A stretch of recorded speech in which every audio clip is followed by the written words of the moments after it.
Hi guys! I told you I'd do something today. It is Wednesday, the 10th of May, and hi! Welcome to my channel. My name is Gail, and this is Real Life and Keto. So today I'm going to do my easy go-to chocolate mug cake, and I will be honest, I took the recipe from Ruled.me's chocolate mug cake, and I pretty much kept it pretty much the same as theirs, so I will give the link to their mug cake recipe below. I will also give you the ingredients and the macros below, and I'm going to try to do this really quick. It doesn't take that long to actually make this.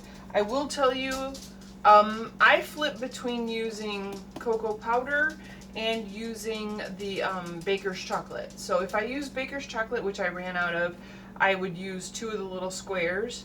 And when I use the cocoa powder, I use 2 tablespoons of this.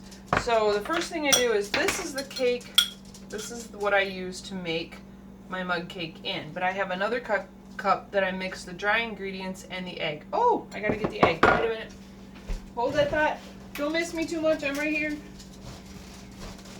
Egg. I knew I forgot something. But anyway, it is, what time is it? Oh, it's going on 6 o'clock. It's like 10 to 6. And I've been home a couple of hours. Went over and talked to my dad for a little bit. And roughly 2 tablespoons of butter. Stick it in the jar, or the carafe, or whatever, carafe.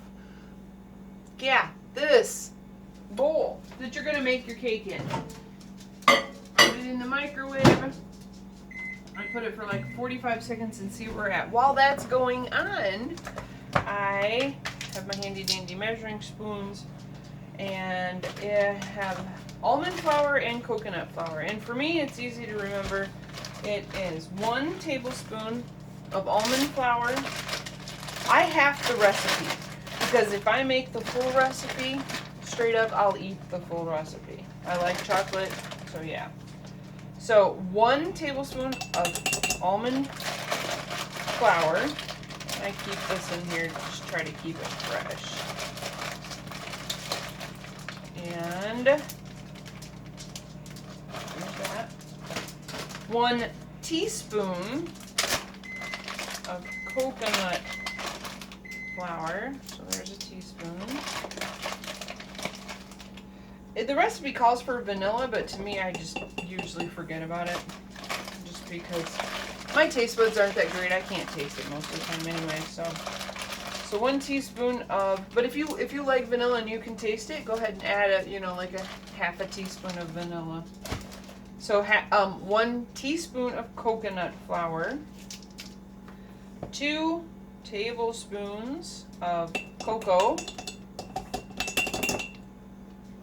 or if you want, when I use the baker's chocolate, what I'll do is I'll take the 2 little bricks and melt it in with the butter. So it takes a little bit longer. When you do that, you have to kind of hit the microwave a couple of times.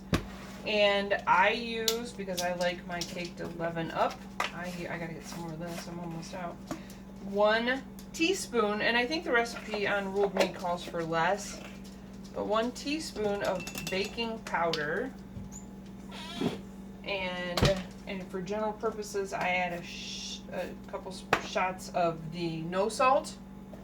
This is for potassium, because I'm always trying to get it in my diet. And this is actually Icelandic salt. I just reused the real salt container here. I'll show you what it is. This is what it actually is, folk salt. Oh, I'm wrong, not Icelandic. Mediterranean sea salt. I don't know if you can see that very well, but I bought that because it looked pretty good. So yeah. Anyway, so I add that in here.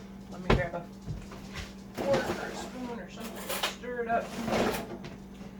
And I mix all that stuff together.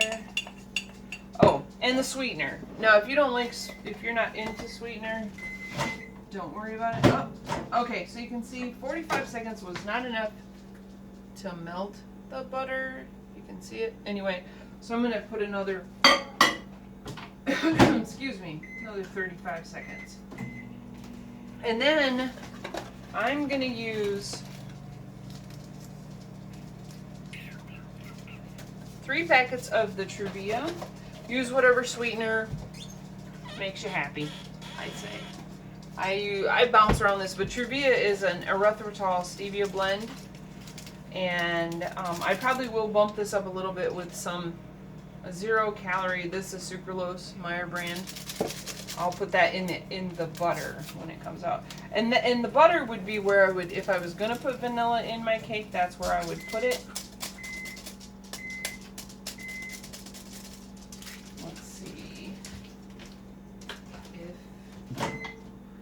this is pretty much melted. Let it. You can see it's pretty much melted. And we'll let it sit there for a minute while this continues.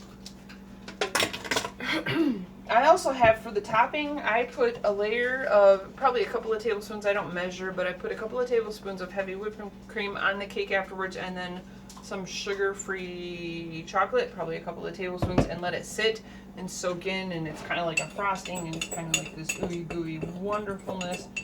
So all the ingredients are in this other cup, and I mix them all together.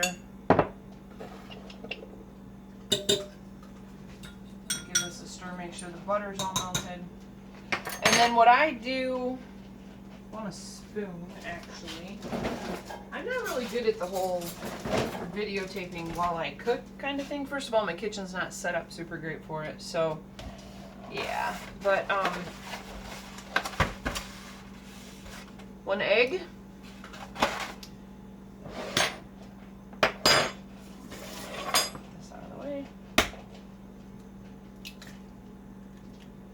And I put the egg in the dry ingredients because the butter's hot, and I kind of want to temper the egg a little bit before I add it to the hot butter, because I don't like the idea of my egg starting to cook before, you know, I'm ready for it to start cooking.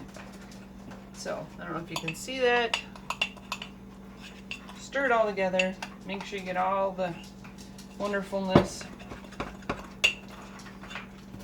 The hard part is, oh, hey, there's a shell. I'm going to get another shell in there.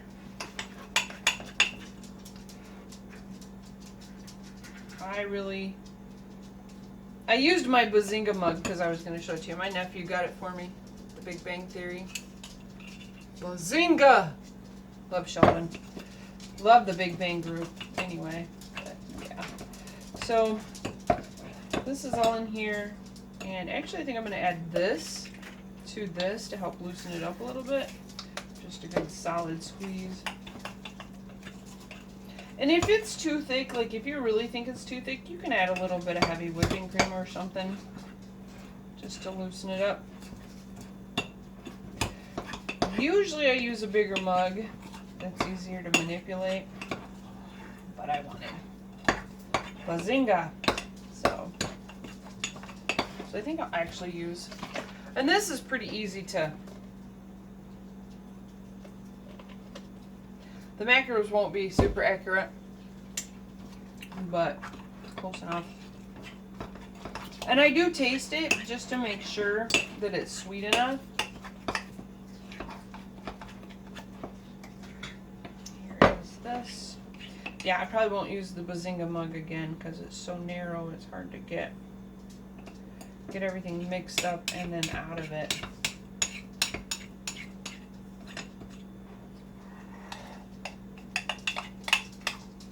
Because like stuff is still stuck at the bottom.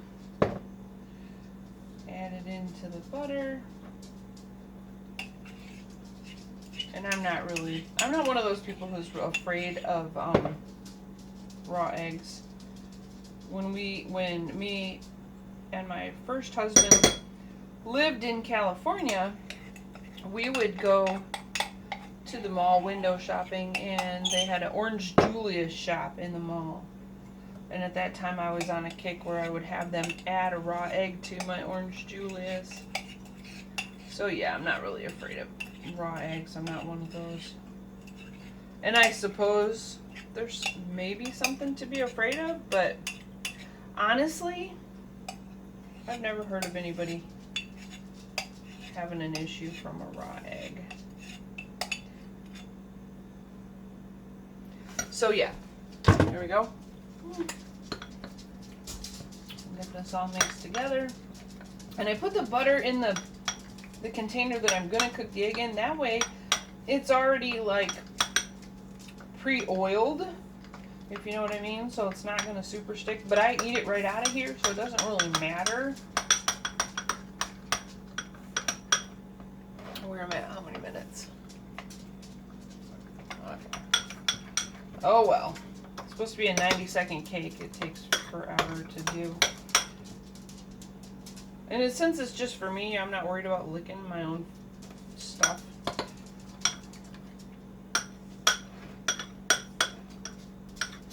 Alright, so how's everybody's week going? Mondays tend to be rough for me, and I can't even tell you. Yesterday was a bit of a rough day for me, food-wise. I was not on plan keto-wise.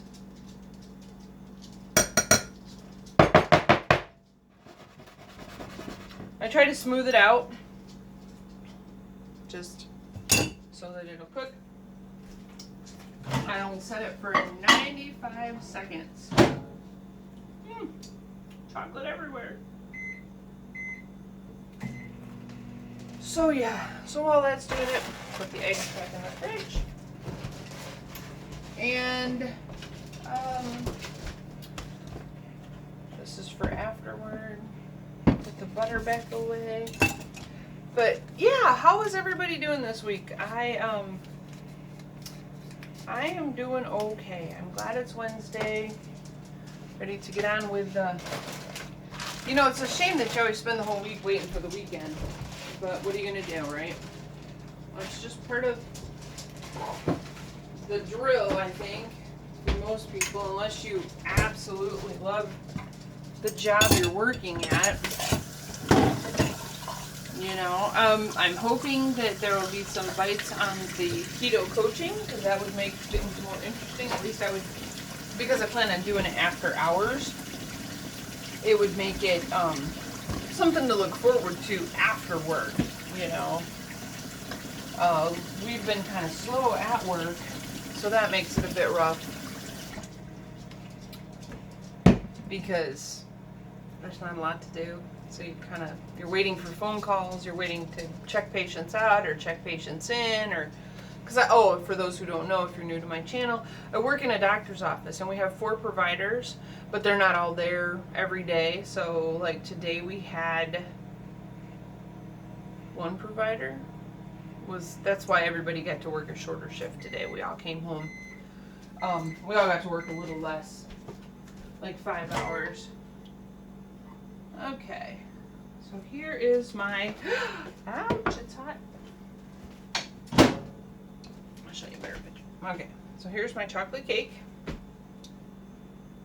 can see it, all right. And then what I do, give my heavy whipping cream a good shake. It's almost like a tres leche cake, which I love, the Mexican Hispanic tres leche cake, which is 4 different kinds of creams. But I'm just gonna pour this on top here, and I'd say that's 2 or 3 tablespoons of heavy whipping cream, probably 2. Put this in the fridge, and then give this Hershey sugar-free. Hopefully you can read it. And I don't know if this is recording backwards or not. I apologize if it's recording backwards, but I'll give this a little squirt. That's a couple of tablespoons probably. Stick this back in the fridge. And then what I do is I take out a plate, put it on top, let it sit for a little bit, and I'm looking at the time, sorry. And yeah, I'll take a picture, use it as a thumbnail. I'll put all the ingredients below. This is pretty much delicious as a treat, as a meal. It's quite a lot of calories, very calorie dense, I will tell you that right now. But if you have a hankering for chocolate, this will hook you up. So, thanks for watching, and I will see you sometime this weekend. Keto on!